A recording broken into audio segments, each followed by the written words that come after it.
कि गुमराही के लिए यही बात काफ़ी है कि ये कुरान शायद फलाने शख्स के बारे में बात कर रहा है। होना ये चाहिए कि जब आप कुरान में कोई पैगाम सुने तो सबसे पहले आप अपने बारे में सोचें, अपने गिरेबान में झांक के देखें।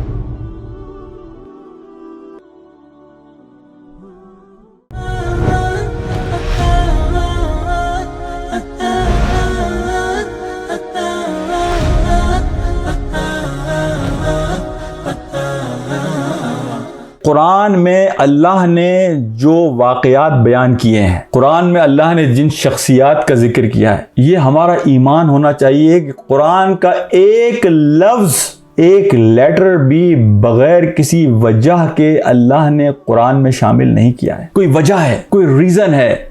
तो ये वाक़यात जो अल्लाह ने बयान किए, ये जो मुख्तलिफ़ शख्सियात कुरान में अल्लाह ने बयान की, फ़िरौन है, क़ारून है, हामान है, अब्राहा है, अबू लहब है, ये सारे के सारे किरदार अल्लाह ने इसलिए बयान किए कि ये किरदार दुनिया में हर मौके पर मौजूद होंगे।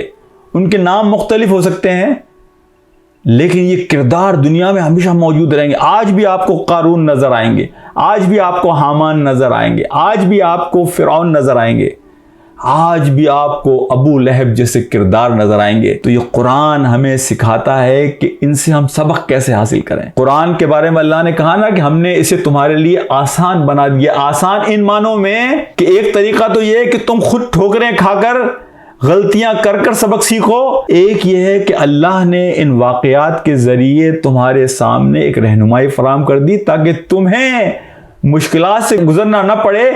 अल्लाह ने उन वाक़यात के ज़रिए हमारे लिए सबक सिखा दिया कि ये तुम्हें काम नहीं करने, इन रास्तों पर चलना है, इन रास्तों पर नहीं चलना है। और याद रखिए, किसी बुजुर्ग ने ये बात कही कि गुमराही के लिए यही बात काफ़ी है कि अगर कुरान और हदीस में कोई बात आप सुने और आपके जहन में पहला ख्याल ये आए कि ये कुरान शायद फलाने शख्स के बारे में बात कर रहा है, शायद ये फलाने शख्स के बारे में बात कर रहा है।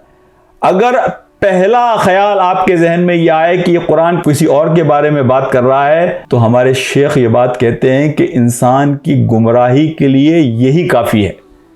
होना ये चाहिए कि जब आप कुरान में कोई पैगाम सुने, हदीस के ज़रिए कोई बात समझ में आए, तो सबसे पहले आप अपने बारे में सोचें, अपने गिरेबान में झांक के देखें कि कुरान ये मुझसे बात कर रहा है, ये मेरे बारे में कह रहा है कि मैं सबसे पहले अपना जायज़ा लूँ कि मैं कहाँ खड़ा हूँ इस कुरान की आयत की रोशनी में और हदीस की रोशनी में।